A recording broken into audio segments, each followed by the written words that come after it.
안녕하십니까. 진실을 여는 시간 판도라 송정 기자입니다. 조기 대선이 36일 앞으로 다가왔습니다. 더불어민주당 대선 후보는 이재명 전 대표로 확정이 됐고 국민의힘은 내일 2명으로 예비 후보가 압축됩니다. 여기 한덕수 권한대행의 출마 임박설까지 나오고 있어서 여전히 대선 대진표 완성까지는 시간이 좀 걸릴 것 같은데요. 요동치는 대선 전국, 그 어지러운 판을 판도라에서 유쾌하게 읽어드리겠습니다. 지금 바로 시작합니다. 미움이 변하여 사랑이 되듯이 천천히 이동해 주시기 바랍니다.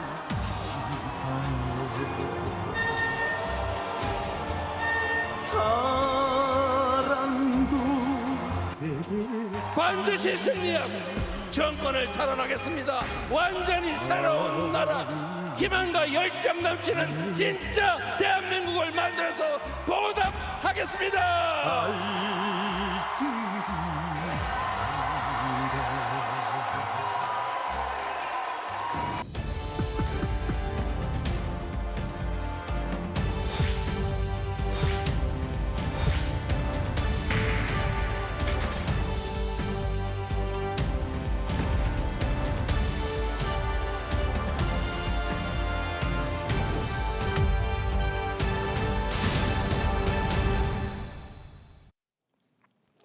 오늘 판도라 함께해 주실 두 분 소개합니다. 더불어민주당 박성준 의원, 국민의힘 박정훈 의원 두 분 어서 오세요. 네, 안녕하세요. 반갑습니다. 예, 반갑습니다. 네. 반갑습니다. 아니 두 분 정치인 되시기 전에 모두 앵커셨잖아요.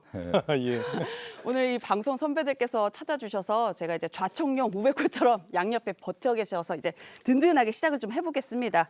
자, 이 든든함을 안고 바로 본론으로 들어가겠는데요. 먼저 박성준 의원이 준비한 판도라 열어보겠습니다. 열어주시죠. 네, 판도라를 열어야 되겠네요. 오늘 제가 준비한 판도라는 국민의힘이라 쓰고 땡땡땡 땡땡이라 읽는다.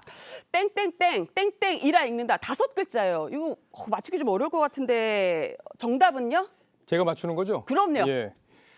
뭐 절대 이렇게 쓰시지는 않았을 것 같은데 네. 저는 새로운 희망 이렇게 한번 해보겠습니다. 예. 속으로는 제가 분명히 이건 식은 죽 먹기 뭐 이런 거 아닐까 네. 이런 생각도 했는데 네. 뭐 저희는 사실 당 여러 가지 변화를 하고 있는 과정이기 때문에 네. 국민들에게 새로운 희망을 드릴 수 있다 이렇게 생각을 해서 네. 그렇게 답을 골라봤습니다. 이 정답을 맞추려는 욕심보다는 이제 희망을 담겠다는 이 욕심이 있으신 것 같은데, 자 의원님 정답인가요? 제가 그 소리를 들으니까 네. 절망이 앞서네. 절망. 아이고. 시작부터 팽팽합니다. 이 정답은 그럼? 그 국민의힘 이번에 경선하는 후보들의 모습을 보니까 네. 이 봉숭아학당이 떠오르더라고요. 예. 봉숭아학당. 하나의 왜 어떤 봉숭아학당이 개그 떠오르셨어요? 프로그램 아니에요? 어. 대통령 후보를 뽑는 경선 토론회장이 개그 콘서트의 봉숭아학당의 하나의 모습이었기 때문에 네. 많은 분들에게 웃음을 주고 있는 것 같아요. 예. 저는 그래서 제가 얘기한 것처럼 웃음이 가시는데요. 절망이라고 하는 표현을 쓰는 게 맞다. 예. 자, 말 나온 김에 그러면 국민의힘 경선 얘기부터 좀 해보겠습니다. 자, 국민의힘 경선도 반환점을 돌았습니다. 당장 내일 그 결선 진출자가 가려질 예정인데요. 누가 올라갈지 지금 오리무중이라는 관측이 많습니다. 두 분 어떻게 전망하시는지 좀 여쭤볼게요. 자, 일단 박 의원님 먼저 전망 좀 해주시겠어요? 이제 국민의힘의 이제 경선 구도를 볼 때 어느 정도 이제 정리가 되는 것 같아요. 보면은 탄핵을 찬성했던 김문수, 홍준표, 또 탄핵을 반대했던 안철수, 또 한동훈 이런 큰 흐름의 이제 구도가 형성이 된다고 보는데 이 양쪽에서 한 사람씩 올라오지 않을까 이렇게 예상이 돼요. 구체적으로 이름을 말씀하신 건 부담스러우신가요? 부담스럽지는 않고요. 네. 지금 봤을 때는 지난번에 코미디를 아주 선사해줬던 두 분이 올라오지 않을까 싶어요. 홍준표, 한동훈. 또 다른 코미디를 다시 한번 열 수 있는 기회를 국민들에게 주는 것이 하나의 선물이다. 네. 이렇게 보고 있기 때문에 두 분이 그렇게 올라올 것 같아요. 아니, 소속 정당 얘기신데 어떻게 박 동의하세요? 의원님께서 너무 저희 당을 좀 만만하게 보시는 것 같아서 예, 좀 저희가 걱정을 좀 덜 드렸나 하는 생각도 좀 드는데 네. 일단 지금 한동훈 후보가 상승세에 있다는 거는 아마 누구도 우리 당 누구도 부인하기는 어려울 것 같아요. 그래서 한동훈 후보는 올라갈 것 같고요. 이제 홍준표 후보가 이제 여러 가지로 관심을 끄는 부분들이 있었기 때문에 저는 네. 홍준표 후보가 올라오지 않을까.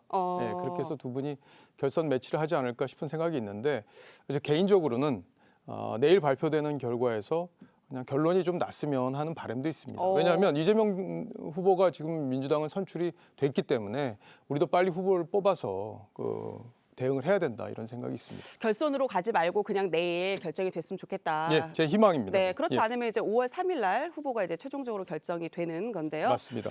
저희 MBN에서 준비했던 국민의힘 대선 후보 4강 토론에서도 이 신경전이 팽팽했습니다. 주요 장면 먼저 보고 대화 이어가겠습니다. 다시 또 정치 경험이 부족한 검사 출신을 뽑을 가능성이 있다고 생각하시는지요?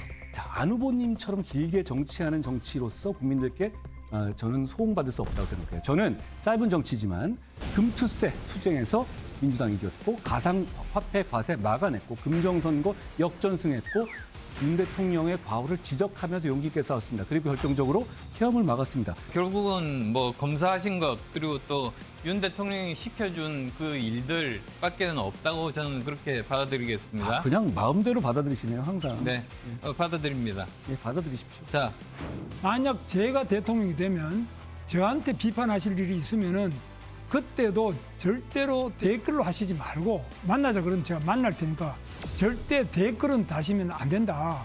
상상력이 뛰어나시네요. 당원들이 비판하는 것 당연히 허용돼야 되고 그거 뒤 캐고 다니면 안 되는 겁니다. 알겠습니다. 앞으로 대통령 되신다면 그런 짓 하지 마십시오. 홍준표 후보와 함께 대결을 했으면 좋겠습니다. 예. 이유는 굉장히 유쾌합니다.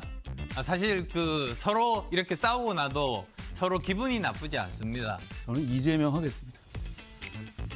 결국은 우리는 결국은 우리는 하나고요. 우리는 하나고 결국은 누가 되든 간에 그 목표로 가야 합니다. 다 같이 함께 올라가고 싶습니다. 당에서 이 룰을 잘못 정했어요. 원샷으로 끝내야 됩니다.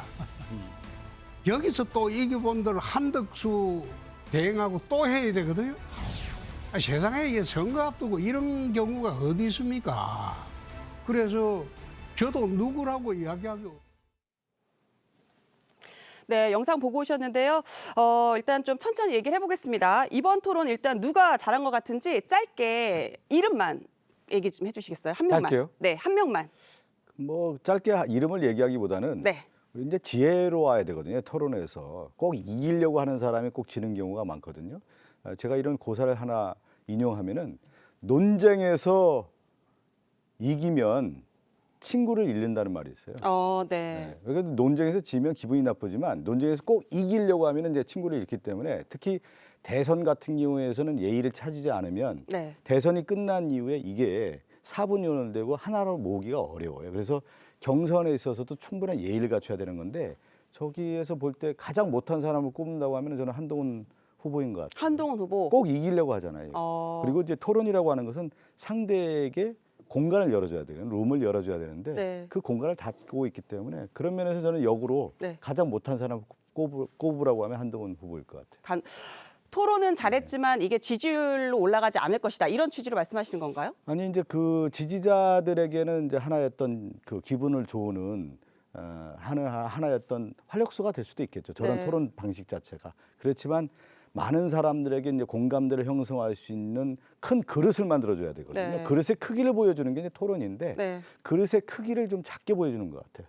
우리 박정훈 의원님이 한동훈 후보의 오른팔 아닙니까? 맞습니까? 예, 뭐 그러면- 그렇게 생각할래요.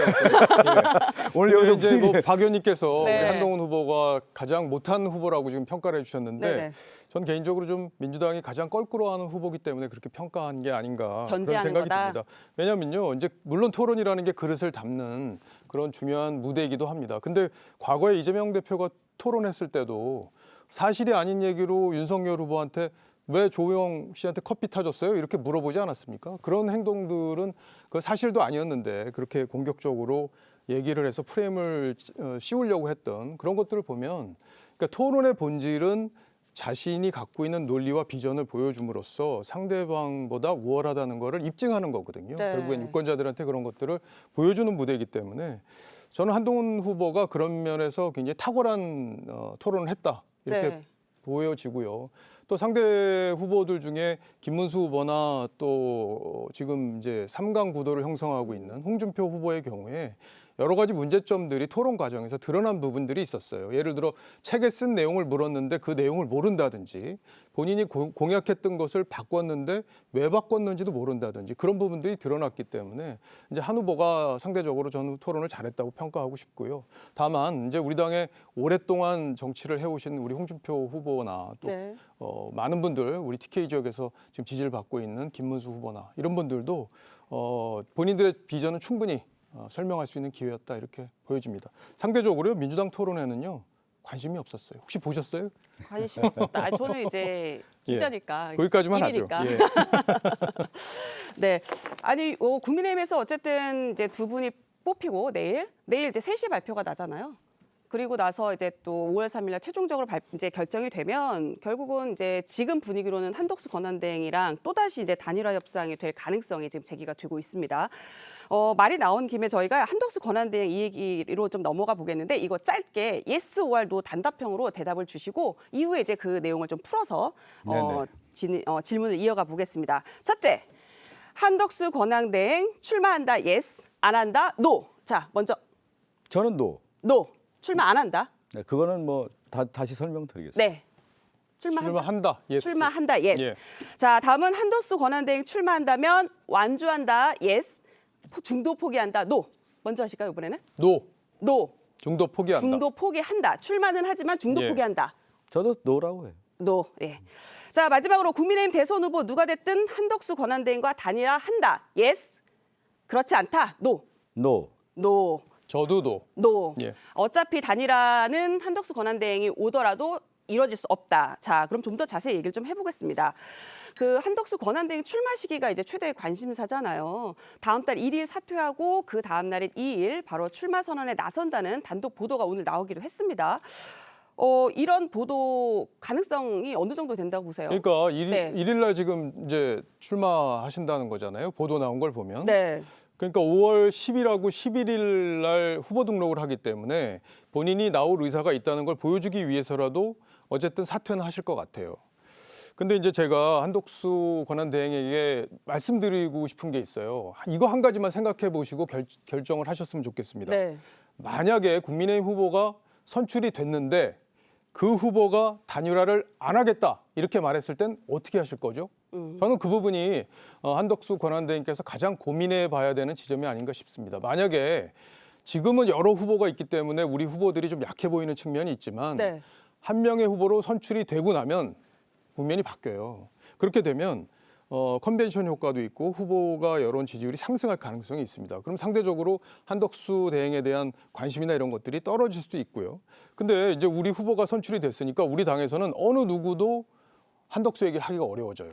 예, 왜냐하면 해당 행위가 되기 때문에. 네. 그때 한덕수 후보를 누가 끌고 계속 선거를 치를 수 있게 갈 것이냐. 단일화를 한다면 5월 10일 전에 해야 되는데 그쵸. 그럼 그 전까지는 한덕수 대행은 무슨 힘으로 동력으로 선거를 단일화 얘기를 끌고 갈 수 있을까? 예를 들어 홍준표 후보가 안 한다고 했다 지금 한다고 했잖아요. 근데 조금 전에 토론에서 본 거 보면 안 하고 싶은 것 같잖아요. 근데 만약에 후보가 된 다음에 나 안 할 거야 단일화.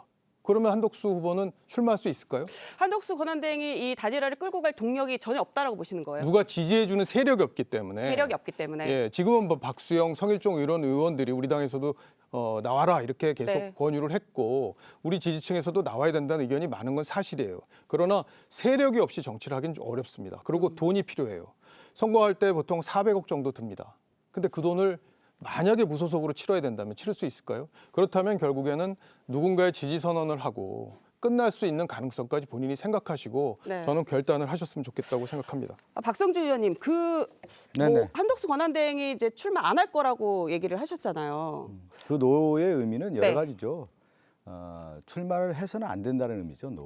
희망이 섞인 노였다. 희망이 섞인 것보다는 한덕수 총리가 나설 수는 없다. 네. 예를 들면 지금 이제 총리로서는 공정한 정책 중립성을 통해서 공정 선거를 관리해야 될 사람인데 후보자로 나와서 선수로 뛰겠다라고 하는 것이 국민들 눈높이에서는 맞지 않는 것이고 또 하나 역대 이제 우리나라 대통령 후보들을 볼 때 피와 땀과 눈물을 통해서 국민을 대변해주는 그런 역사적 서사 구조가 있어요. 네. 하나의 어떤 드라마를 만들었던 사람들이 대통령 후보가 되는 경우가 많은데 지금 이제 한덕수 총리 같은 경우는 어떤 서사적 구조가 있나요? 피와 땀과 눈물을 흘렸습니까? 국민을 위해서 대신했습니까? 대변했습니까? 상징했습니까? 그런 것이 아니라 지금까지 비단길 걷고 단물 빨아먹던 사람인데 어디서 여기서 다시 그 카드를 내민다라고 하는 것은 국민에 대한 모욕인 것이죠. 그렇기 때문에 이제 해서도 안 되는 거고 네. 또 하나는 정치는 맷집이거든요.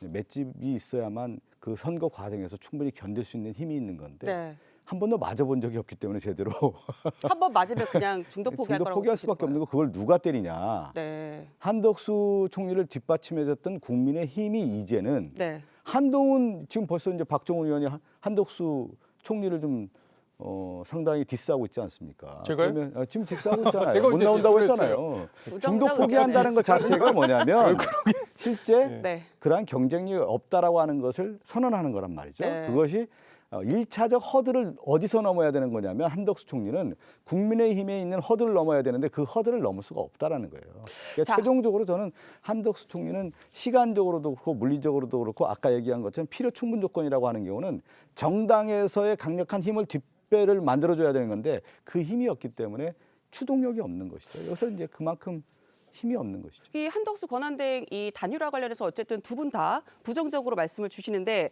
그렇다면은 국민의힘 대선 주자와 한덕수 권한대행이 만약에 단일화를 한다면 승산이 없다고 보시나요? 아니요, 이제 단일화에 대한 얘기는 계속 나올 거예요. 네. 예, 왜냐하면 지금 우리 국민의힘에 있는 후보들이 이재명 후보를 이기는 게 쉽지 않지 않느냐라는 그런 마음 속에 우리 지지자들이 그게 들어있거든요. 네. 그렇기 때문에 대안으로 이제 경험이 일단 풍부하고 그리고 미국과 여러 가지 통상 문제를 해결할 수 있는 분 그리고 이제 고향이 전북이기 때문에 네. 호남에서 일정 부분 지지를 받을 수 있겠지 않을까 하는 어떤 기대감 이런 것들이 뭉쳐져서 한덕수 대안론을 만들어낸 것 같습니다. 그러나 우리 당의 경선 과정에 참여하지 않은 상태이기 때문에 우리 당 후보가 뽑힌 다음에는 힘의 우열이 바뀌기 때문에 네. 그 과정을 감안해서 이제 결단을 해야 된다고 저는 생각하는 거고요. 중요한 건 그거 같아요.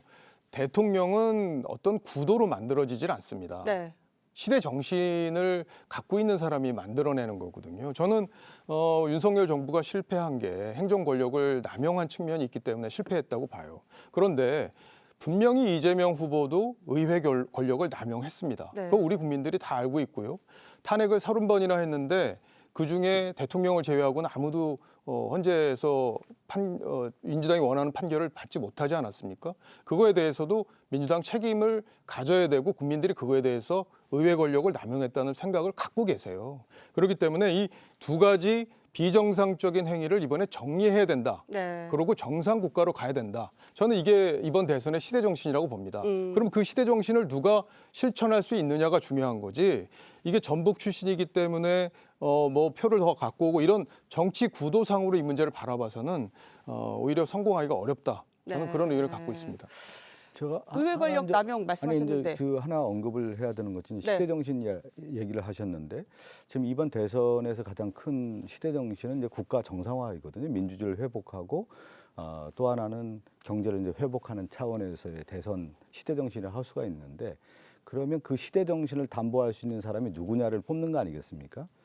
근데 국민의힘은 내란 쿠데타 세력의 집산지였다라고 볼 수가 있는 거죠. 윤석열 정권의 뒷받침했던 국민의힘이고 그다음에 윤석열이 구속된 이후에 그들의 정당에서는 내란을 옹호하는 모습이었단 말이죠. 이것을 절연하지 못했기 때문에 네. 지금 국민의힘은 시대정신이라고 하는 부분을 얘기할 자격이 없다라고 하는 것을 선언해 주는 거고 또 하나는 한덕수 총리뿐만 아니라 국민의힘에 있는 후보들이 이것을 어떻게 할 거냐에 대한 부분인데 그것이 뭐냐면 윤석열이 지금 국민의힘에 있는 정당의 당원 아니겠습니까? 이 네. 정도 되면은 축출하고 제명하고 새롭게 출발하고자라고 하는 것을 국민에게 대국민 선언을 해야 되는 거예요. 그것이 바로 시대정신이라고 하는 것을 얘기를 해야 되는 건데 윤석열을 지금 안고 가는 거 아니겠습니까? 폭탄을 안고 가는데 언제 터질지 모르는 폭탄을 지금까지 계속 안고 있는 국민의힘이 저는 시대정신을 얘기할 수 있는 근본적 명분과 정당성이 없기 때문에 여기서 가장 큰 실타래가 풀리지 않고 있다라고 하는 것을 네. 말씀드리는 이 겁니다. 시- 잠깐 반론할 기회를 좀 주셔야 될 것 예, 같은데요. 요거 짧게. 그럴까요? 예. 네. 일단 1분만 드릴게요. 뭐 저희가 내란 정당, 옹호 정당 이렇게 말씀하셨는데 저희는 분명히 계엄 당일날 이재명 대표가 숲에 숨어 있을 때 한동훈 대표와 저희 국회의원 18명이 들어가서 계엄에 반대하는 표결을 했어요. 그리고 뭐 탄핵 과정에 여러 가지 논란이 있었고 우리 지지자들 마음에 상처도 있었지만 그 민주당 혼자 한 건 아니지 않습니까? 여러 가지로 우리 당의 지금 경선 과정을 통해서 과거의 문제점 그것들을 우리가 선을 분명히 그으려고 지금 하는 과정이고 한동훈 후보는 그 점을 계속 강조하고 있기 때문에 저희가 시대 정신을 말할 자격이 없다 이렇게 평가하는 거는 어불성설이라고 보고요. 그리고 이재명 대표가 민주당을 어떻게 운영해 왔는지 지금 민주당에서 단 한 명이라도 이재명 대표에 대해서 비판하는 의원 보신 적 있으세요? 들어보신 적 있으세요? 그건 1인 독재 정당이라고 해도 과언이 아니에요. 만약에 이재명 시대가 만약에 집권이 가능하다면 우리나라가 어떤 방향으로 흘러갈지 정말 걱정스러워하는 국민들이 아직은 더 많다고 저는 그렇게 봅니다. 네, 저 이제 민주당 얘기가 나왔는데 박정원 의원님이 준비한 판도라 열어보고 민주당 얘기를 좀 더 이어가 보도록 하겠습니다. 박정원 의원님 준비하신 판도라 열어주세요. 예, 제가 준비한 판도라는요. 민주당 경선 땡땡도 울고 갈 땡땡 추대식 이렇게 정해봤습니다. 아니 오늘은 이 문제가 다들 어려워요. 이거 못 맞추실 것 아니 같은데. 쉬운 것 같은데. 아 이거 그래요? 내가 보면- 정답은? 예. 제가 네. 얘기를 하면은 문제가 쉬운데요. 그래요? 예. 국힘도 울고 갈 감동 추대식. 아 재밌었습니다. 예, 재밌었어요. 네, 예. 정답은? 네. 네. 푸틴도 울고 갈 총통 추대식 이렇게 하겠습니다. 예. 뭐 푸틴 대통령 당선 때 지지율이 거의 뭐 87.3%였는데 그거 예. 말씀하시는 것 같은데 이유 맞아요. 좀 설명해 주시겠어요? 쉽잖아요, 그죠? 예, 87%로 이제 푸틴이 5번째 대통령으로 뽑혔잖아요. 근데 이재명 후보가 89.77%예요. 근데 이거 90% 미만으로 맞춘 것 같기도 하고 좀 애매하기도 한데 어쨌든 네. 이건 거의 전체주의 국가에서나 가능한 득표율이 아닌가 싶습니다. 조금 전에도 말씀을 드렸지만 네. 저는 민주적 정당이라고 하면은 여러 가지 다양한 목소리가 존재해야 된다고 생각해요. 우리가요 윤석열 정부가 잘못했을 때 국민의힘에서 여러 가지 목소리가 나왔습니다. 한동훈 대표의 목소리는 그 중에 하나였어요. 뭐 김건희 여사 문제라든지 예를 들어 여러 가지 그 총선 과정에 있었던 논란들, 의대 정원 문제라든지 저희는 쓴소리를 다 했습니다. 당에서 저도 그런 목소리를 많이 냈고요. 과연 민주당에서요. 네. 이재명 대표가 경기지사 시절에 1억 2천만 원을 쓴 혐의로 법인카드를 마음대로 쓴 혐의로 기소가 됐잖아요. 네. 기소됐을 때 민주당에서 그거에 대해서 쓴소리하는 분 한 명이라도 나왔습니까? 그리고 사모님 팀을 운영해서 사모님 의전을 하고 어떤 지자체에서 그런 일이 있었어요. 그럼에도 불구하고 민주당에서는요 단 한마디의 비판 목소리도 나오지 않았습니다. 만약에 이재명 대표가 대통령이 된다면 누가 이재명 대표를 비판할 수 있겠어요? 비판할 수 있는 세력은 당내에서 없다고 봅니다. 그렇다면 정말 위험한 총통과 같은 권력, 총통은 히틀러였잖아요. 그런 권력을 행사할 수 있는 그런 걱정이 든다. 그런 의미에서 이런 답을 뽑아봤습니다. 네, 그럼 저 이렇게 좀 약간 바꿔서 박성중 의원님께 네네. 여쭤볼게요. 지난 민주당 대선 경선에서 이재명 후보가 50.29%의 네네. 이제 그 지지율을 받았어요.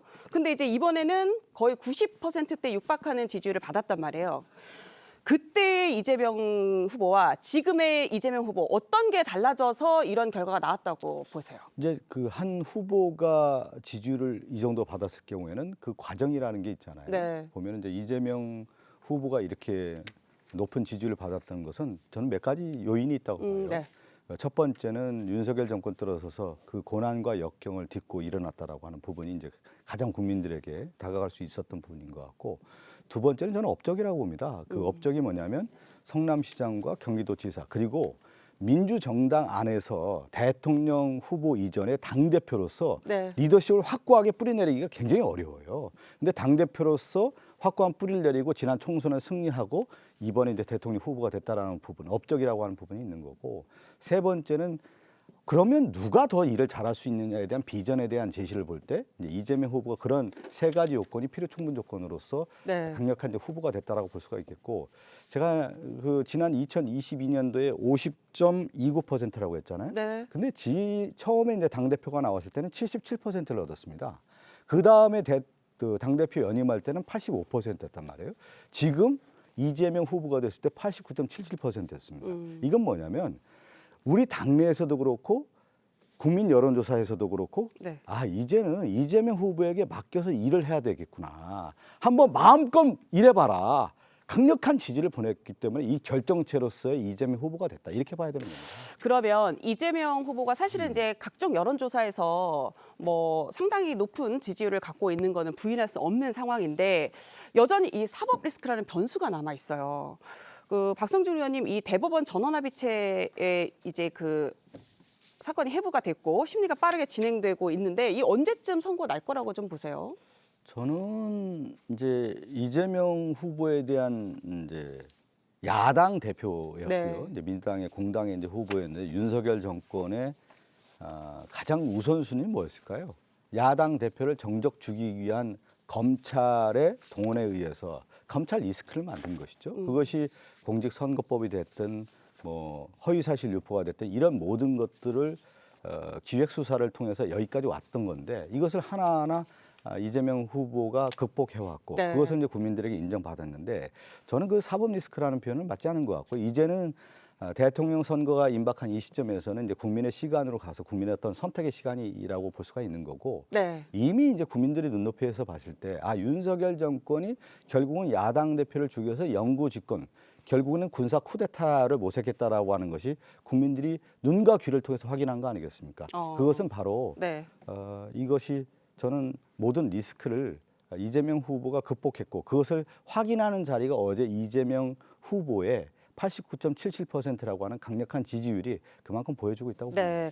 그 박정훈 네. 박정훈 의원님께 여쭤볼 텐데 선거 시기 그리고 결과에 대해서 답변을 해주셨으면 예. 좋겠는데 생방송이라 1분 네. 조금 남았습니다. 아니 근데 전 제일 이해가 안 되는 네. 게 민주당이 왜 이 재판을 대법원에서 빨리 못하게 하는지 압박하는지 이해를 못하겠어요. 왜냐하면 네. 2심에서 무죄 받았잖아요.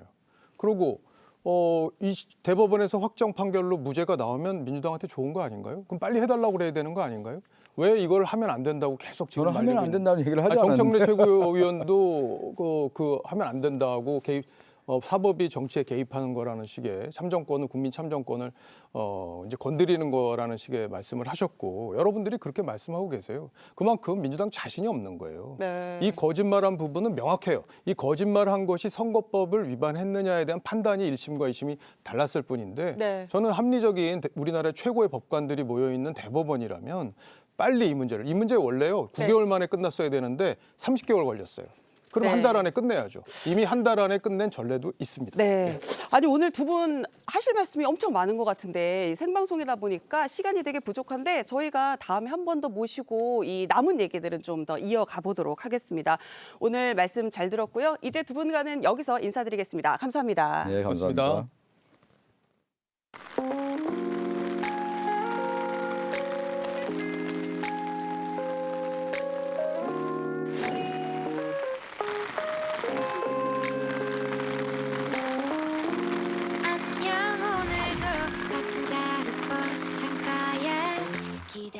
안녕하세요. 예, 안녕하십니까.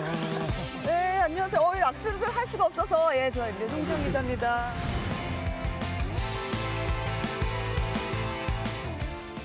저도 사실은 후보님 기다리면서 비가 와가지고 어떡하지라고 했는데 이 비 오는 운치가 너무 좋네요. 더 좋아요.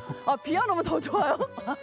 비 안 올 때 다시 한번 와야겠는데요. 비 안 오면 더 좋습니다. 제가 또 후보님 하면 이 체력, 이 푸시업, 철봉 이런 게 너무 유명하셔서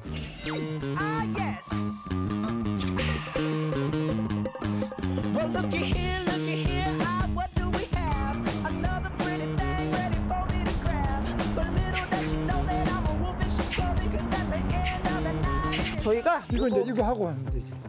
네, 이거 준비를 좀 했습니다. 한번 해볼까요? 네네. 이쪽으로 할까? 저쪽으로? 이쪽? 이쪽으로 할까요? 예, 이쪽으로 해주세요. 이렇게. 푸시업을 이렇게 해가지고 네. 미끄러우니까 짜증나네. 어머. 이렇게 하나. 이 하루에 최대 몇 개 정도까지 하실 수 있으세요? 지금 집중하시느라고. 제가 셀 걸 그랬나 봐요. 횟수. 그만하셔도 될 것 같은데. 힘드실 것 같은데. 저 한번 해볼까요? 부장님도 한번. 그럴까요? 그게 예, 전 이건 좀 쉽지. 어렵고. 그렇지. 그런 건 쉽잖아. 속이 안 보이게. 자, 하나만 하면 돼.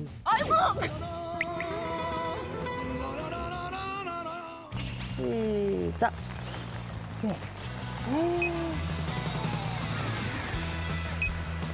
와. 이 드라마에서나 보던. 아이고, 4개만. 오, 고생하셨어요. 와. 그래. 이거 저요? 해볼까요? 그래요. 그럼 저 잠깐 또 해볼게요. 전 배치기 좀 해볼게요. 하나, 둘. 배치기도 좋죠. 자, 한 번만 다시. 하나, 둘. 오늘은 일정 특이 일정 중에 오늘 있으신가요? 아침에 이제 이 현지엔 판도라가 제일 주목받는. 제일 주목받는 일정이다. 나머지는 뭐 뻔한 판도라는 조금 보통 인터뷰하고 다르잖아요. 그렇죠. 그리고 저희가 좀 특이하지. 예, 그리고 이제 저희가 판도라 다시 시작을 하면서 이 찾아가는 판도라라는 코너를 되게 지금 심혈을 기울이고 하고 있어요. 그래서 굉장히 이제 정치인분들이 나오시고 싶어 하시는데 우리 후보님은 소위 말해 빅샷 중요 인물이셔서 저희가 모시려고 이 새벽부터 와서 기다리고 있었습니다. 아이고, 수고 많으셨어요. 오늘 비도 오는데 고생 많으셨어요. 자, 다녀오겠습니다.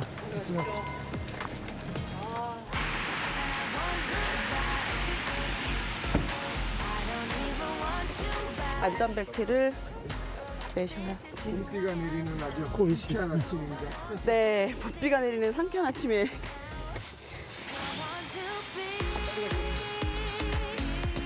조금 본격적으로 출마 관련해서 좀 여쭤볼게요. 네. 그 지난 2월 초만 해도 후보님께서 이 출마 검토하고 생각한 적 없다라고 말씀을 하셨어요. 네. 조기 대선 출마 검토하시거나 그러실까요?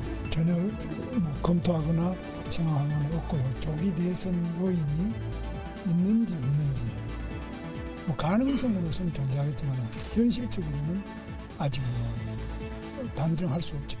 이 대선 출마는 언제 결심을 하셨다고 저희가 윤석열 될까요? 대통령이 저는 복귀할 줄 알았는데 네. 이제 헌법재판소에서 파면이 결정된 다음에 네. 바로 보궐선거가 공고가 됐잖아요. 네. 그때 이제 제가 보면 여론조사상으로는 지지가 제일 높았는데 네. 지금 민주당 이재명 후보를 꺾어야 되지 않느냐. 그래서 이제 제가 결심을 하게 됐습니다. 저 김문수는 자유민주주의 대한민국의 정체성을 바로 세우고 대한민국을 더욱 위대하게 만들어 갈 것을 다짐합니다. 12가지 죄목으로 재판받고 있는 피고인 이재명을 상대하기에는 가진 것 없는 깨끗한 손 이 김문수가 제격이 아니겠습니까? 그 여론조사상 그 후보님이 어쨌든 보수 진영에서 단연 좀 1위를 차지했다라고 말씀을 하셨는데 그렇게 되는 거에 어떤 좀 결정적인 영향을 미친 장면 이런 거로 꼽히는 게 하나 있는데 제가 뭐 말씀드릴 건지 아시겠어요? 예, 국회 본회의장에 아마 네. 서영교 의원님 막 고함 지르면서 일어서라고 할 때 네. 일어서지 않았던 거. 꽃꽃 김문수 이러면서 그러니까. 굉장히 화제가 됐었죠. 국무위원들도 다 일어나서 같이 국민 앞에 사죄 드리세요. 지금 일어나십시오.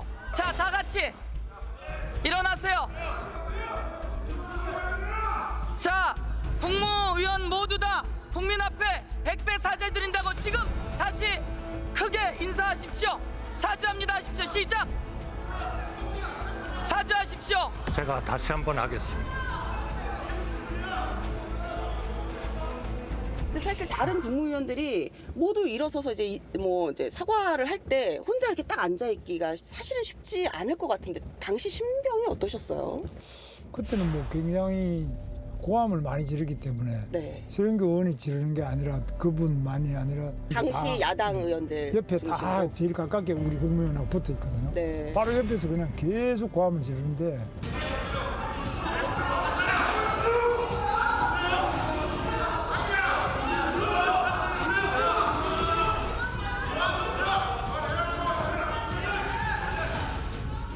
그 고함 소리에 놀라가지고 의원님들이 네.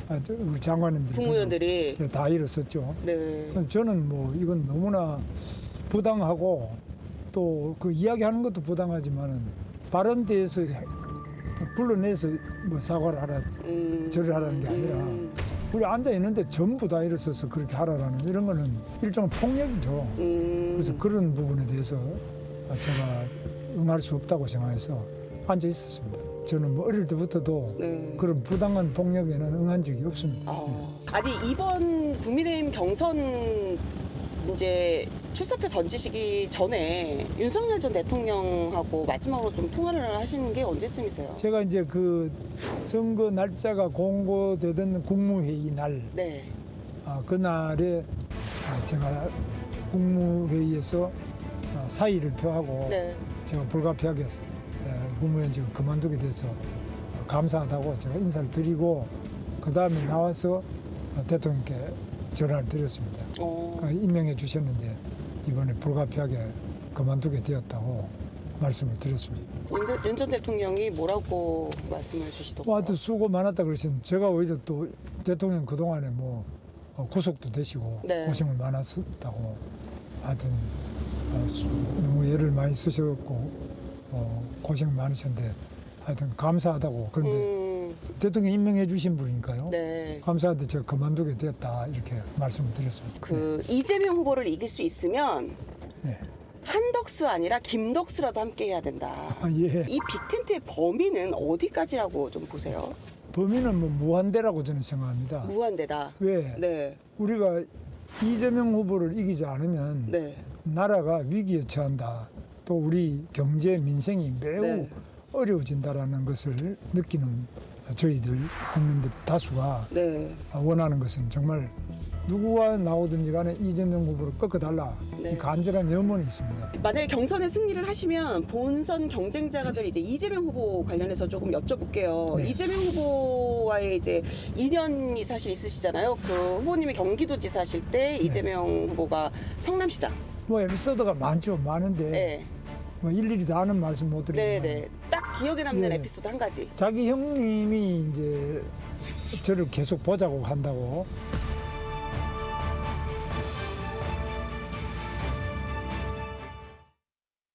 딱 기억에 남는 에피소드 한 가지. 자기 형님이 이제 저를 계속 보자고 한다고 비서실에서 저 비서실에서 연락을 해요. 이재명 시장이 아니라 형님이. 그 이재명 시장 형님이 나를 왜 보려고 하느냐. 몇 번 제가 뭐 시장 형님까지 내가 보는 거는 적절치 않은 것 같다 그랬는데 계속 연락이 와서 제가 업무 끝나고 저녁에 늦게 그 도지사 공관이 그 도청 옆에 있어요. 그리 좀 그 만나 뵐 수 있겠다 그래서 오셨는데 오셔가지고 자기 동생 이야기를 하는데 제가 그랬어요. 나는 뭐 도지사지만은 그 시장의 문제나 또 개인 가정 문제에 대해서는 내가 듣는 것도 적절치 않고 내가 관여하는 거는 적절치 않은 것으로 나 어릴 때부터 그렇게 배워서 뭐 그건 좀 집안 안에서 해결하시는 게 좋겠다 이렇게 해서 그분이 가만히 계시더니만은 알겠다 그러고 돌아가셨어요. 돌아가신 다음에 좀 있다가 이제 보니까 결국은 돌아가신 게 됐는데 그 뒤에 또 이제 형수님이 또 연락을 또 하셨나요? 하면 언제 찾아오셔가지고 시동생이죠. 시동생이 그렇게까지 사과를 막 하고 이러는데 나한테 그 자기 형수한테 사과를 안 하고 세상에 아무리 사과를 하고 언론에 사과 뭐 국민들께 사과 그러지만 나한테 사과를 해야 되지 않느냐. 형수한테 직접적으로 하지 않고 언론이나 국민을 향해서 사과를 한다. 형님도 공인회계사지만 그 형수님도 아주 똑똑하고 경우가 바른 분이죠. 두 분이 다 찾아오셨었네요. 그런 분의 말씀이 굉장히 뭐 소리를 지르는 건 아니지만은 가슴에 굉장히 깊이 와닿았어요. 그 이재명 후보가 성남시장 거쳐서 이제 경기도지사까지 했잖아요. 근데 후보님도 경기도지사를 하셨는데 이재명의 경기도와 김문수의 경기도는 이렇게 다르다.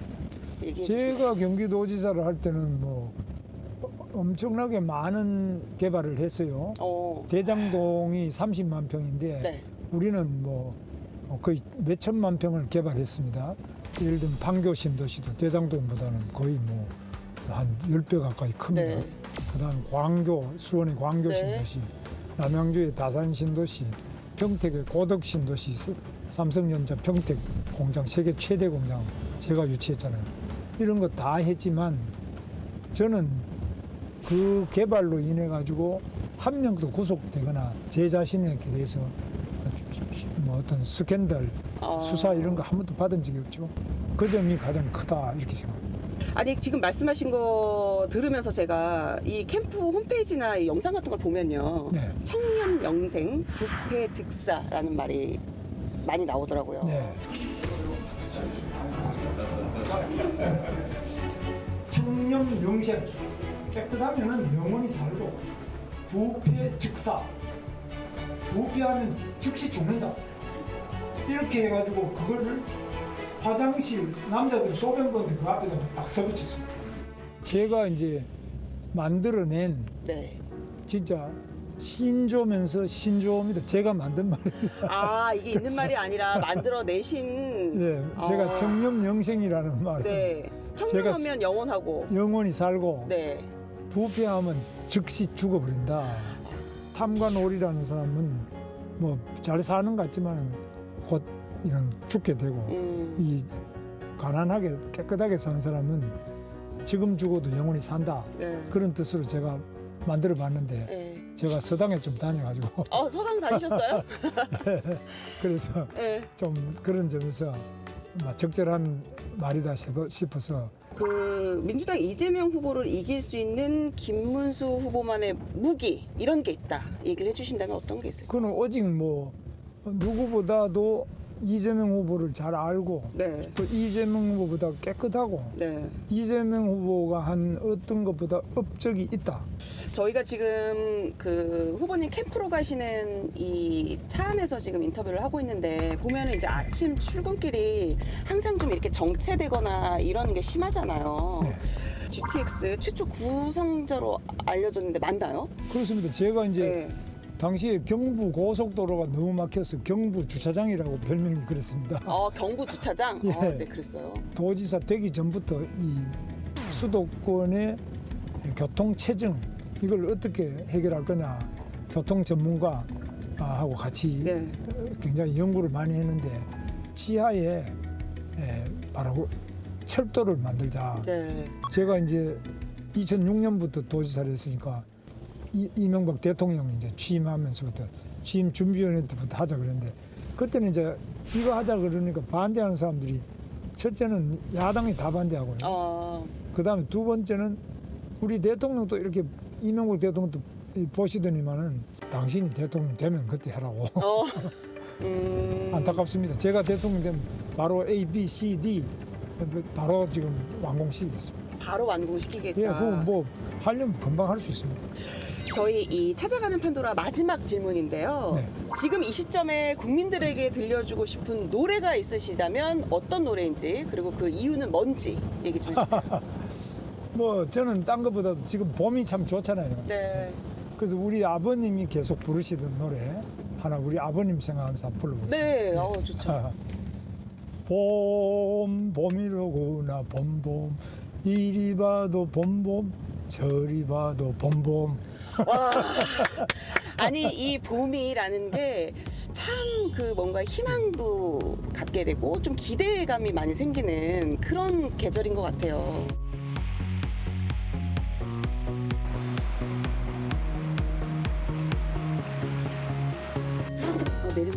내리나요? 네, 내리겠습니다. 자, 예. 자, 네. 후보님, 여기 예. 빌딩이 사실은 이제 대통령 당선시키기로 유명한 예. 명당으로 알려졌는데. 윤석열 대통령 여기서 됐어요. 그러니까 윤석열 전 대통령도 여기서 당선이 됐는데, 아니 뭐, 알고 여기로 뭐, 정하신 건가요? 저는 뭐 알고 정한 것도 아니고 네. 그냥 우리 캠프에서 정한 것입니다. 네. 아니, 오늘 굉장히 바쁘신데 시간 내주셔서 인터뷰도 해주시고 너무 감사해요. 일찍 오셔가지고 이렇게 좋은 말씀들 하게 해주셔서 감사합니다. 경선에서 좋은 결과 있으시기를 바라겠고요. 네, 오늘 감사합니다. 감사합니다. 네, 고맙습니다. 네, 감사합니다.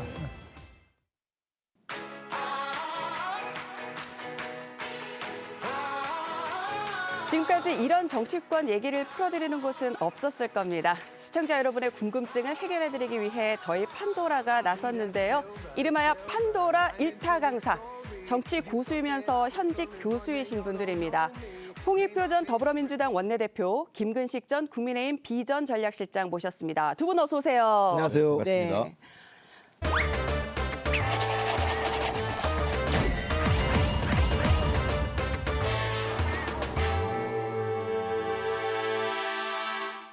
두 분 모두 현직 교수시잖아요. 그래서 판도라에서 정치 일타 강사 이렇게 이름을 붙였는데 어떠세요? 글쎄요, 일타 강사. 이 일타 강사가 사실 잘 맞춰야 되는데 네. 이 맞춘 경우보다 틀린 경우가 더 맞는 것 같아요. 이 정치평론은. 아니 김 실장님은 그 일종의 지식인, 고려하는 지식인 항상 이렇게 말씀을 하시잖아요. 제 유행어 중에 하나가 일종의 지식인입니다. 네네. 네. 이거 일타 강사 어디서 좀 해보셨어요? 일타 강사로 우리가 홍익표 대표님이랑 같이 정치권에 궁금한 걸 풀어드리는 건 좋은데 요즘 뭐 그 전환길 일타 강사 그 여운이 남아가지고 별로 안 좋아 보여요. 그래서 홍 대표님이나 저랑은 진짜 강사다. 네. 일타 강사라기보다 진정한 진정한 강사. 진정한 교수이자 강사다. 그렇습니다. 알겠습니다. 자, 오늘 두 분이 일타 강사로 실력 발휘해 주실 주제로 바로 넘어가 보겠습니다. 주말에 프란치스코 교황 장례식이 엄수됐습니다. 가난하고 소외된 사람들을 위해 평생 청빈한 삶을 사신 프란치스코 교황이셨죠. 최소 40만 명이 교황의 마지막 길을 배웅했고 전 세계 정치권의 애도도 이어졌습니다. 개인적으로 홍 대표님은 천주교인이시고 예. 그리고 김 실장님은 개신교 신자이시잖아요. 그런데 이 개인이 아닌 정치인에게 종교는 어떤 의미일까요? 홍 대표님. 글쎄 이게 그 한마디로 표현하면 그 위안과 위선의 중간쯤 있는 것 같아요. 위안과 위선의 중간쯤이다. 예. 왜 그러냐면 저는 이제 그 실제로 카톨릭 신자이기 때문에 제가 한 세례 받은 지 요번에 한번 살펴보니까 한 42년 됐더라고요. 네. 그래가지고 이 프란치스코 교황이 세 번째 교황님이시고 가장 기억에 남는데, 그러니까 꼭 뭐 제가 카톨릭이라서 그런 거 아니라 뭐 성당도 그렇고 교회도 그렇고 사찰도 그렇고 가면 위안을 받아요. 실제로 여러 가지로 힘들고 할 때 또 그 신부님이나 목사님 또는 그 저 스님들이 이렇게 좀 두들겨주고 어깨 두들겨주고 뭐 잘해라 이렇게 하면 정말 위안을 받을 때도 있고요. 근데 그러면서도 또 하나 정치인은 뭐 종교가 그 저 기불천이라고 그러거든요. 네. 종교가 뭐냐 그러면 기독교, 불교, 천주교 다 네. 기불천이라고. 그러니까 어떤 의미에서는 그 종교적 신앙이나 이런 거 관계없이 지역구 관리라는 차원에서 가야 돼요. 갈 수밖에 없고. 그런 측면에서 아까 제가 위안과 위선의 경계선에 있다. 그러니까 뭐 근데 그렇다고 저희들이 뭐 가서 막 위선적으로 하고 그러지는 않아요. 그렇죠. 가는데 이제 아까 얘기한 신앙적 측면으로 가는 경우도 있고 도움을 받기도 하지만 때로는 지역구 관리 차원에서 정치적 이유로 가기도 하죠. 김 실장님도 그렇게 지역의 타 종교 데 다니셨을 거 아니에요? 선거 기간에는 특히 지역구 관리 차원에서는 모든 종교 기관을 다 가야죠.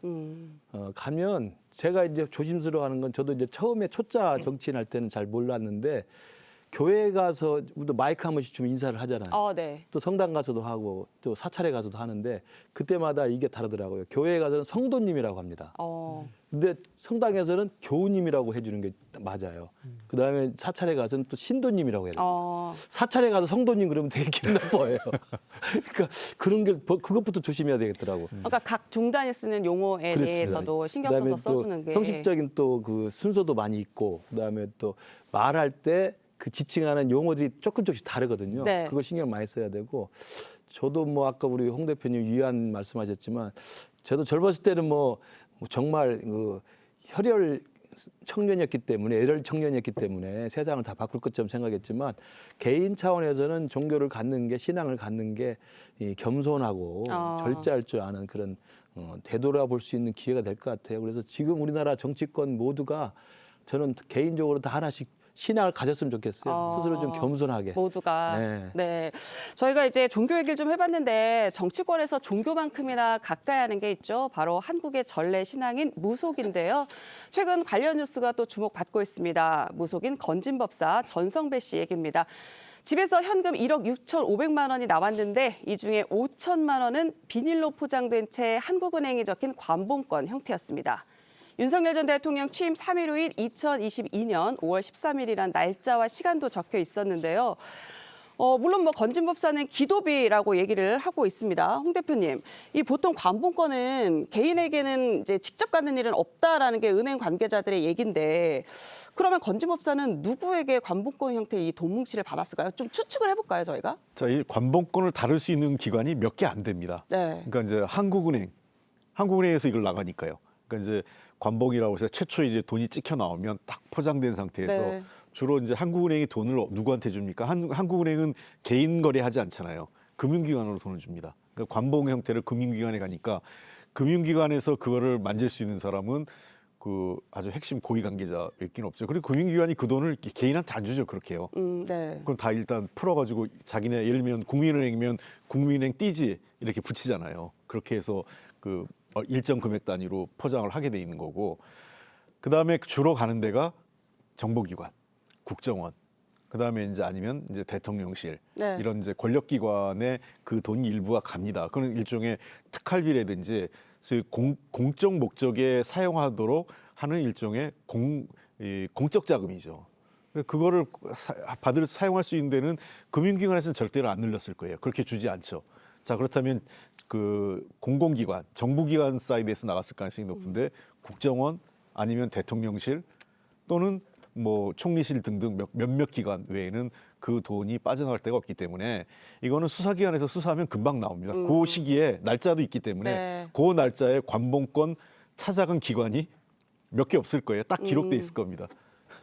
아니 그래서 이런 이유로 김 실장님 검찰에서는 건진법사가 윤석열 정부 그 유력 인사들로부터 이른바 이제 정치 브로커 역할을 좀 했다 이렇게 의심을 하는 것 같아요. 그 타당성이 좀 있다고 보세요? 맞습니다. 이게 관봉권은 일반 개인이나 사적 사용이 불가능하기 때문에 이게 이제 은행에서 이 건진법사한테 직접 전달할 리는 없고, 저도 가장 높은 가능성이 특활비가 어디로 빠져나간 거죠. 특활비. 특활비는 다 아시지만 국가의 정보기관이나 아니면 권력기관에서 현찰로 부득이하게 써야 될 경우에 영수증 없이 쓸 수 있는 돈이거든요. 그러니까 바로 은행에서 한국은행에서 이 관봉권 찍어가지고 특활비로 갑니다. 이미 또 그런 사건이 예전에 MB 정부 때 한번 있었고요. 네. 그래서 그때도 그 특활비 중에 일부를 이른바 이제 그 불법 사찰 사건 폭로자를 무마하기 위해서 전달했던 사건이 수면 위로 드러나가지고 처벌받은 경우도 있는데, 그래서 건진법사 압수수색에서 발견됐다고 하는 관봉권의 이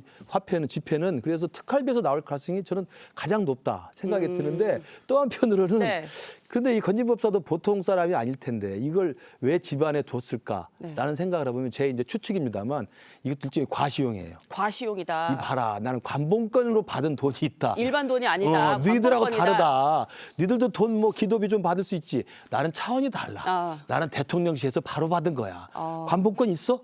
그래서 일부러 이건 이제 과시했을 가능성도 없잖아요. 또 왜냐하면 이게 갖고 있을 이유가 없고 받으면 다 뜯어가지고 개인적으로 가서 입금시키지 뭐 갖고 있겠어요. 그러니까 아마 제가 볼 땐 건진법사가 구름처럼 몰려드는 그 사람들에게 과시용으로 하나 아마 마패처럼 갖고 있었던 게 아닌가 싶어요. 그럴 가능성이 높죠. 그렇죠. 왜냐하면 이 돈을, 그러니까 이게 첫 번째 문제는 이거를 준 기관이 네. 정말 무신경한 거에 있던 이 사람들도 이걸 통째로 그냥 준 거는 뜯지 않고 그냥 건네. 경계심도 이건. 없는 거죠. 네. 이 돈이 이렇게 유출돼서 밖으로 나갔을 때, 민간인한테 갔을 때 어떤 일이 벌어질 거에 대한 경계심조차 없는 거죠.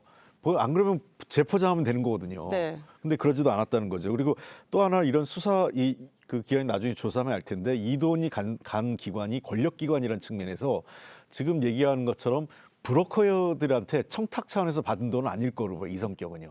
이 돈은 어떤 일에 대한 격려, 치하, 어떤 보답, 이의 의미로 돈이 전달됐을 가능성이 높다. 왜냐하면 건진법사보다 좀 더 위에 있는 사람이 네. 그 고생했다는 차원에서 격려 차원에서 돈이 갔을 거고, 말씀하신 대로 제법 일종의 가죽이 있었던 것 같아요. 기념품처럼. 기념품. 네, 누구한테 보여주고, 왜냐하면 돈이 급한 사람은 그 돈을 썼을 텐데 네. 이 돈을 안 써도 될 정도의 돈이 급하지 않았고 다른 돈이 또 들어왔을 테니까 근데 그냥 이거를 가지고 있으면서 누구한테 보여주면서 과시도 하고 아 이거 귀하잖아 이런 이 관봉권 하는 것 자체가 저도 관봉권을 받아본 적이 없어요. 우리 일반인은 거의 받을 일이 없거든요. 볼 일도 그러니까, 없죠. 예. 그렇죠. 그러니까 제가 볼 때는 이건 건진법사가 뭐 현찰이 없겠어요. 오는 사람마다 다 뭐 복채라든지 어쨌든 받을 거 아니에요. 그런데 관봉권을 갖고 있는 것은 마치 우리가 대통령실한테 명절 때 선물 받으면 대통령 부부 이름 찍힌 거 있잖아요. 그걸 부모님한테 자랑도 하잖아요. 네네. 그런 것처럼 내가 볼 때 관봉권은 자랑용이에요, 자랑. 일종의 기념주와 같은 그렇죠, 거죠. 그렇죠. 이렇게 이제 정치권과 무속 스캔들은 사실 어제 오늘 일은 아닙니다. 특히 큰 선거를 앞두고 터져나오는 경향이 많은데요. 이 1995년 5월 지방선거 때 민주자유당이 전국 무속인으로 구성된 직능단체 민자당 경신회를 조직하려다가 그만두었습니다. 자, 김 대표님, 이렇게 요즘 선거 캠프에서 이런 조직 관리를 하나요? 요즘에는 많이 안 합니다. 근데 예전에는 금방 말씀하신 것처럼 95년도에도 지방선거 때는 그 당시 그 민주자유당에서 경신회라는 걸 만들어 가지고 이 경자가 공경할 경자의 신이에요. 그러니까 그 신을 공경하는 그런 모임이라는 뜻으로 만들어 가지고 온갖 이 대한민국에 있는 무속인들을 거기에 이제 직능단체 식으로 모아놓은 것 같아요. 그러다 보니까 아마 이제 당시 야당에서 굉장히 많은 반발을 했었던 것 같은데 물론 정치인이 개인적으로나 아니면 뭐 가족 단위에서 불안하고 그러니까 필요에 의해서 뭐 무속인을 만나기도 하고 점집도 갑니다만 공식적인 선거용 어떤 직능단체나 조직으로 이런 무속인들 연합회라든지 이걸 만드는 경우는 예전은 간혹 있었지만 지금은 못하죠. 지금 못한다. 네, 지금 하면은 뭐 얼마나 욕을 먹겠어요.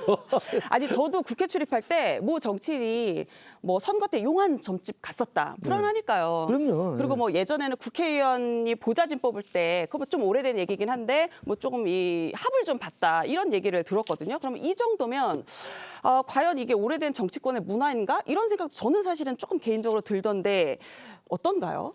그러니까 이제 이런 것 같아요. 그 굳이 우리가 이거를 뭐 미신이나 이런 관점이 아니라 궁합이나 관상, 뭐 이런 뭐 손금 이런 거는 일종의 통계적인 접근인 것 같아요. 통계적 접근이다. 예, 그러니까 그 되게 이러니까 이렇다더라 이런 그 오랫동안 누적돼 왔던 이 통계적 접근인데 이게 이제 일종의 믿음처럼 돼버린 거죠. 그래서 믿음처럼 돼서 막 저도 우리도 그렇죠. 제가 그 보좌진 뽑을 때도 그 밑에 이제 그 먼저 우리 보좌관들이 선임 보좌관들이 서류 면접 다 하고.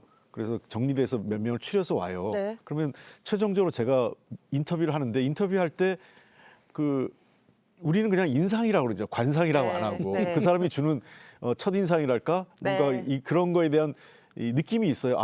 좀 별로 인상이 별로 안 좋다 이런 느낌이 드는 경우도 있고 인상이 참 좋다 이런 느낌이 들어서 아무래도 인상이 좋으면 좀 유리하죠. 그 다른 조건하고 비교할 때 그 친구는 인상이 좋더라 하면 가산점이 있는 거 아니겠어요? 그런 것처럼 일종의 우리가 제가 무슨 관상을 보는 사람도 아니고 뭐 어떤 그 무속인이나 역술인처럼 저 사람은 뭐가 될 사람이고 배신하지 않을 사람 이런 걸 보는 게 아니라 보니까 인상이 참 선해 보이고 정직해 보이더라 이런 정도의 느낌을 갖고 사람을 뽑는 건데 제가 보기에는 최근에는 보좌진 뽑을 때 관상본다 이런 얘기는 없어요.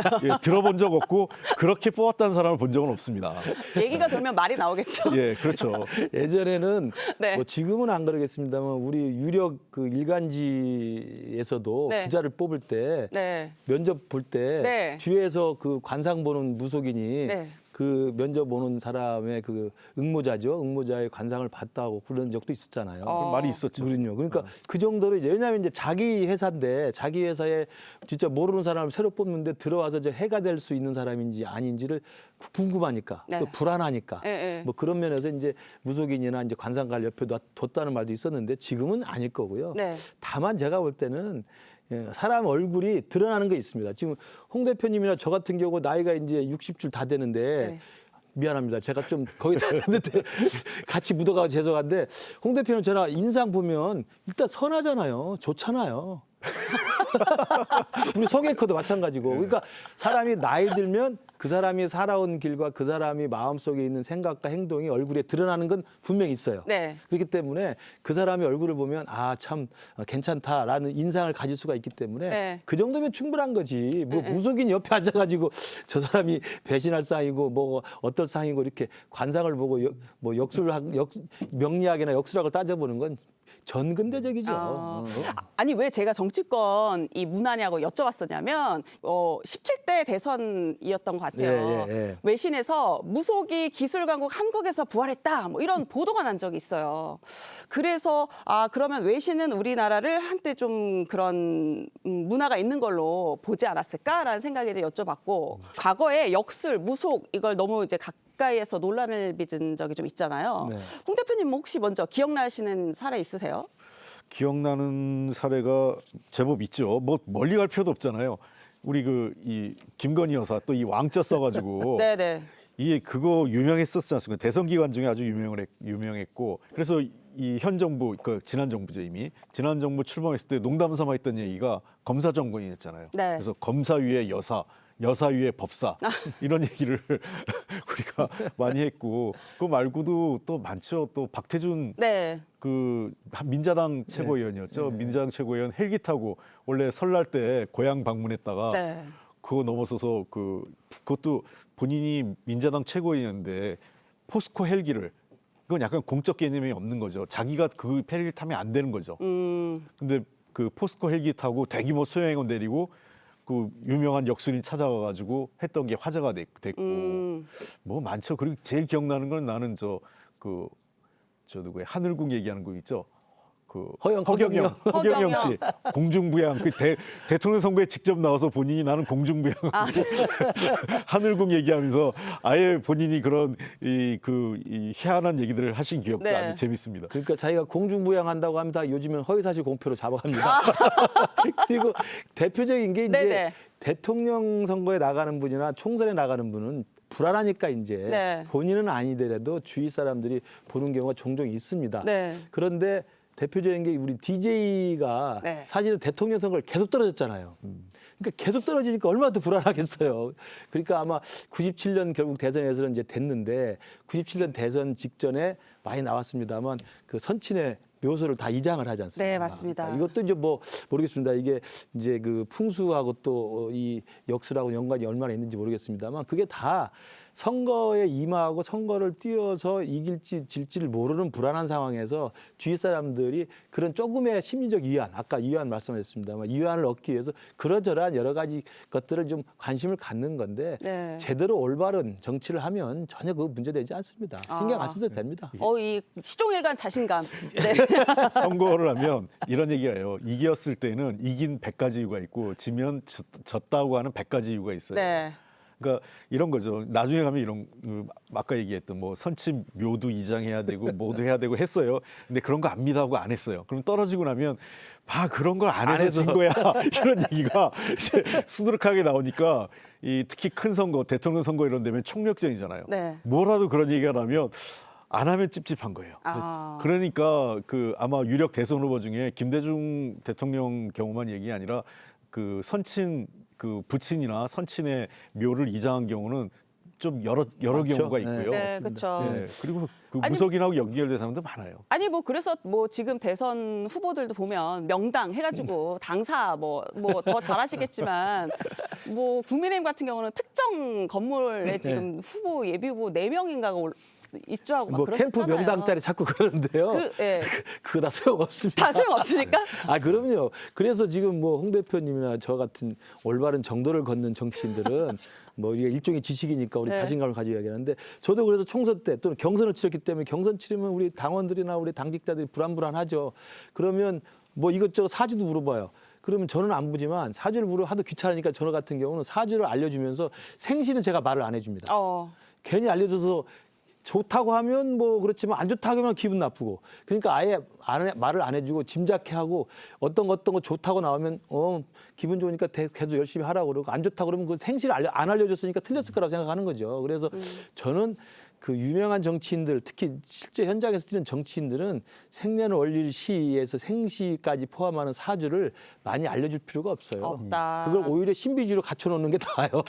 근데 이제 이런 건 있어요. 우리가 보통 선거 때 국회의원 선거 같은 경우 예를 들면 이제 동네 미장원이나 부동산 이런 데가 굉장히 중요하거든요. 미용실 이런 데가. 예. 왜냐하면 구전 선거가 굉장히 중요해요. 택시 운전사분들 예, 예. 이 구전 중요하듯이. 그렇죠. 그러니까 대선 때 왜 역술인이 그 간단치 않냐면 꼭 이분 말을 믿어서가 아니라 일종의 그런 사람들이 야 누가 된다고 하더라. 네. 이런 말이 확산되면 그냥 그 잘 모르시는 분도 그 유명 역술인이 된다고 누가 된다고 했대라는 게 근거도 없이 퍼져요. 대세인 것처럼. 예, 대세인 것처럼. 그러면은 아주 박빙의 승부에 그것도 무시할 수 없는. 그러니까 일종의 뭐랄까 그냥 과학적 데이터에 의한 여론조사는 과학적 대세론을 만든다면 그런 그 무속인을 통한 이렇게 구전은 일종의 그 심리적 대세론이랄까 그런 게 있어요. 그리고 내 표를 사표로 만들지 않겠다 해서 예, 예. 그 되는 후보한테 표를 몰아줄 수도 있다 이렇게 생각하시는 거예요?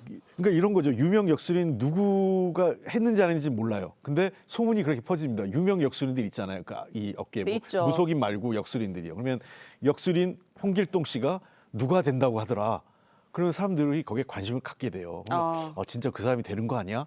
그러면 이제 이 말씀 붙이기 좋아하는 사람은 그분이 얘기한 대로 그분 관상도 좋고 뭐 모도 좋고 뭐 이렇게 얘기가 나오기 때문에 일종의 그리고 이 우리나라 역술인 같은 경우에 그 다니는 분들이 많아요. 네. 그러니까 그분들 통해서 그 구전되는 선거 효과도 만만치 않죠.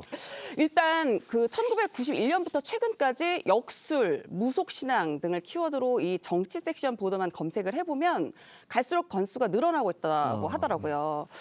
이렇게 증가하는 추세 이유가 뭘까요, 김 실장님? 정치판의 그 불확실성, 또 불안감 이런 것들이 그 본인이나 주변에 있는 사람들로 하여금 자꾸 이렇게 심리적인 위안을 얻기 위해서 마음의 안정을 찾기 위해서 점도 치고 또 유명한 뭐 법사든 무슨 뭐 역술인 찾아가서 말을 물어보기도 하고 미래를 물어보기도 하고 이제 이렇게 위안을 받는 거죠. 최근에 그러면 더 이 불안 심리가 더 높아졌다고 봐야 할까요? 그렇죠. 뭐 때문에 그럴까요? 양쪽이 진영이 확실히 갈려가지고 극단적인 지금 정쟁을 하는데 네. 이 싸움에서는 같이 공생하고 공존하고 뭐 타협하고 조정하는 게 아니라 사즉생 뭐 생즉사 아닙니까? 상대가 죽어야 내가 사는 싸움이 됐단 말이에요. 그러니까 뭐 이건 죽기 아니면 살기로 싸우기 때문에 네. 이건 뭐 한치의 물러섬이 없는 전쟁이라서 정말 더 불안하고 더 불투명하기 때문에 많은 사람들이 거기 의존하고요. 또 하나 재미있는 현상은 이 ICT 기술하고 SNS가 확산될수록 또 점도 확산됐어요. 왜 그러냐면 인터넷이나 이런 온라인상에서 네. 가장 인기 있는 것 중에 하나가 그런 점 보고 하는 그런 사이트예요. 네. 예. 그러니까 모르겠어요. 그러니까 과학 기술의 발달이 이런 미신이나 무속을 걷어낼 줄 알았는데 또 다른 의미에서 또 그런 걸 변형해서 네. 우리 김건희 여사도 석사 논문이 그런 거 쓴 거 아니에요? 뭐 복권 점 보는 거 관련돼서 뭐 유지를 발음 그대로 써. 네. 뭐 하여간 나 지금 뭐 기억도 잘 안 나는데 그때 기억나는 거는 뭐 그대로 뭐 복불 베껴서 했다 이런 얘기가 나왔는데 실제로 그런 이 온라인상에 굉장히 활성화되어 있는 것도 사실이에요. 그러니까 어떤 의미에서는 이제는 이제 젊은 세대나 2030 세대 같은 경우는 과거에 이제 우리 어른 세대하고는 다르게 그냥 재미 삼아, 놀이 삼아 이렇게 접근하는 경우가 있고, 네. 그다음에 이제 정치권은 이런 것 같습니다. 아까 실장님 말씀하신 것처럼 뭐든 해봐야겠다는 선거라는 게 너무 네. 이제 특히 대통령 선거면 다 양 진영이 박빙으로 붙다 보니까. 뭐라도 안 하면 안 될 것 같아서 이거라도 해보자 이런 것 중에 하나가 점도 보고 뭐 거기서 뭐라고 하면 그것대로 해보고 뭐 해볼 걸 다 해보는 거죠. 최선을 다했다. 네. 이 정치권의 종교와 무속에 대해서 이제 두 분과 이야기를 나눠봤는데요. 근데 사실 선거는 후보들의 정책과 비전 경쟁이 우선해야 하지 않을까 싶습니다. 그런 차원에서 김무실 실장님이 저희 이 판도라의 명가수로 유명하시잖아요. 돌아온 명가수입니까? 네, 돌아온 명가수. 그래서 이제 정치권에 전하고 싶으신 말을 이 노래로 한번 불러주시면 어떨까요? 그래요. 사실 뭐 예전에 판도라에서 노래 불러서 망신을 많이 당했습니다만 오늘 제가 불러드리고 싶은 노래는 잠시만요. 아, 예. 선곡은 고민해 보시고요. 저희는 60초 후에 돌아오겠습니다. 네, 김 실장님 어떤 노래 불러주시겠어요? 오늘 제가 선곡한 노래는 나훈아 씨의 테스 형입니다. 테스 형, 예, 굉장히 유명했잖아요. 맞습니다. 지금도 뭐 저는 즐겨 듣는 노래 중에 하나인데 우리 지금은 우리나라 국민들도 힘들고 또 정치권도 힘든 것 같습니다. 그래서 테스 형 노래를 불러드리면서 네. 이 정치가 왜 그러고 우리 사회가 왜 그런지 스스로 돌이켜보는 계기가 됐으면 좋겠습니다. 자, 그럼 시작 한번 해볼까요? 시작! 어쩌다가 한바탕 턱 빠지게 웃는다. 그리고는 아픔을 그 웃음에 묻는다. 아, 테스 형, 세상이 왜 이래? 왜 이렇게 힘들어? 아, 테스 형, 소크라테스 형, 정치는 왜 또 이래? 고생하셨습니다. 더 이상 못 부르겠습니다. 아우, 테스 형이라고 말씀 안 주셨으면 모를 뻔했네요. 그래요? 아니, 근데 저희가 김 실장님의 요 창법을 굉장히 저희 판도라 제작진들이 사랑합니다. 또 저희가 김 실장님에게 또 이렇게 기회만 드리면 또 우리 또 홍 대표님 서운하시니까 이번에 또 저희 홍 대표님께. 저는 안 시켜도 되는데 정말 노래를 잘 못하는데 노래 잘도 안 부르는데. 네, 어떤 걸로? 그냥 그런 것 같아요. 워낙 말씀하신 대로 힘들고 어렵지만 저는 그 돌아가신 프란체스코 교황님 이런 네. 말을 하셨잖아요. 그 작년 그 성탄절 메시지를 했습니다. 그 세 가지 메시지인데 길을 걸어갑시다. 희망을 갖고 갑시다. 함께 희망을 갖고 길을 걸어갑시다. 이렇게 했거든요. 그래서 저는 희망을 굉장히 좋아하는데 그래서 그 현재명 작곡했던 희망의 나라로 이번 대선이 희망의 나라로 국민들한테 희망을 주는 대선이 됐으면 좋겠다. 내가 좀 모자란 것 같은데. 왜요? 세상을 원망하고 희망을 이야기하니까. 그래서 공감의 이런 노래고 거죠. 이제 배를 비전의 노래. 저가자 험한 바다 건너 저편 언덕에. 그리고 제일 좋아하는 마지막 그 구절 있죠. 자유, 평등, 평화, 행복 가득 찬 곳 희망의 나라로.